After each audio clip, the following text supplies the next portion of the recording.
తాకట్టులో ఉన్న బంగారం అమ్మాలనుకునే వారి ఇన్ఫర్మేషన్ ఇస్తే దాని వాల్యుయేషన్ బట్టి మీకు కమిషన్ కూడా ఇస్తుంది గోల్డ్ హబ్. నోటిదోలతో ఎప్పుడు వార్తల్లో నిలిచే ఆర్కే రోజా ఇప్పుడు వార్తల్లో కనుమరుగు కానుందా అంటే అవుననే సమాధానాలు వస్తున్నాయి. ఒకవేళ 2024లో ఆర్కే రోజా ఓడిపోతే ఆమె పరిస్థితి ఏంటి అనే ప్రశ్న ఉత్పన్నమవుతుంది. ఒక్కసారి మనం ఆర్కే రోజా గురించి తెలుసుకుంటే ఆమె హీరోయిన్గా ఇరు తెలుగు రాష్ట్రాల ప్రజలకు తెలిసిందే. ఇక ఆమె హీరోయిన్గా తన కెరియర్ నడుస్తున్న క్రమంలోనే చెయ్యకూడని సినిమాలు చేసిందంటూ కూడాను కొన్ని ఆరోపణలు ఎదుర్కొన్నారు అప్పట్లో. ఇక హీరోయిన్గా ఇరు తెలుగు రాష్ట్రాల్లో ఆమెకంటూ ప్రత్యేకమైన ముద్రను వేసుకొని తనకంటూ ఒక గౌరవాన్ని సంపాదించుకున్న ఆర్కే రోజా టీడీపీ నుండి తన రాజకీయ అరంగేట్రం చేశారు. ఇక టీడీపీలో ఉంటూనే ఆమె ఫైర్ బ్రాండ్గా పేరు తెచ్చుకున్నారు.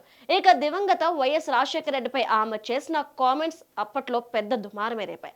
ఇక వైఎస్ రాజశేఖర రెడ్డి పంచి ఊడదీసి కొడతానంటూ ఆమె చేసిన వ్యాఖ్యలతో ఆమె ఫైర్ బ్రాండ్ అలానే కాంట్రవర్సీ క్యాండిడేట్గా పేరు సంపాదించుకుంది.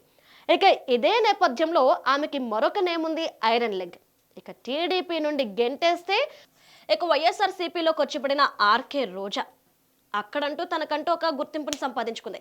ఇక ఐరన్ లెగ్ అనే పదానికి పునిస్టాప్ పెట్టాలనుకున్న ఆర్కే రోజా 2014లో ఎమ్మెల్యేగా గెలిచారు. ఇక అలానే ఇక తర్వాత ఐరన్ లెగ్ అనే వర్డ్ తనకి కంటిన్యూ అవుతూనే వచ్చింది. ఇక 2019లో ఇక ఇదే నేపథ్యంలో 2019లో ఆమె తిరిగి ఎమ్మెల్యేగా కావడం, ఇక అదే నేపథ్యంలో ఇక వైఎస్ఆర్సీపీ అధికారంలోకి రావడంతో ఐరన్ లెగ్ అనే పదానికి పునిస్టాప్ పడింది. ఇక ఇదే నేపథ్యంలో ఆమె ఎమ్మెల్యేగా అయినప్పటికీ కూడాను టూరిజం మినిస్టర్గా కూడా ఆమె వ్యవహరిస్తున్నారు.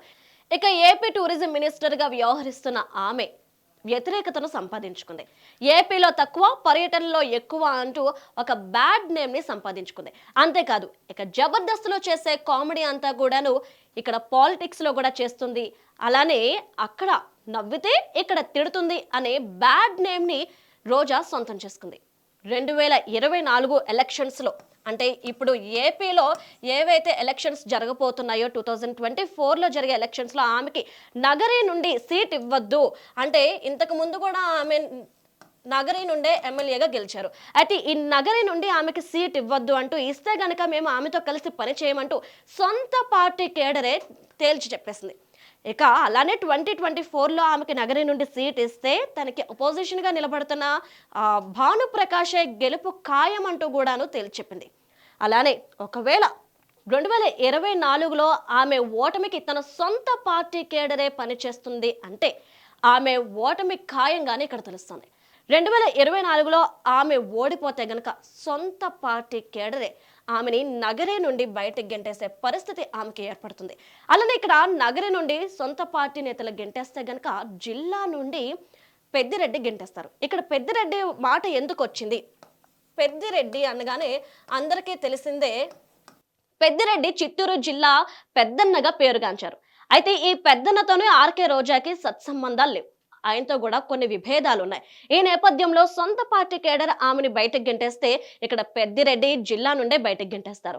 ఇక 2024 ఎలక్షన్స్లో ఆమె ఓడిపోతే గనక తను కనుమరుగు అవడం ఖాయం. ఇదే నేపథ్యంలో ఇక మరొక ట్విస్ట్ ఏంటి అంటే తన భర్త ఏవైతే తన భర్తపై ఆరోపణలు ఉన్నాయో, ఇసుక మాఫియా కావచ్చు, అలానే గనుల మాఫియా కావచ్చు, వీటికి సంబంధించిన ఏవైతే ఆరోపణలు ఎదుర్కొంటున్నారో ఆ ఆరోపణలన్నీ కూడా కేసులుగా మారి ఆయన కూడా జైలుకి వెళ్లే పరిస్థితి వస్తుంది అంటూ కూడాను ఇక్కడ కొన్ని ఆరోపణలు అనేవి వస్తున్నాయి. అలానే కొంతమంది అభిప్రాయపడుతున్నారు.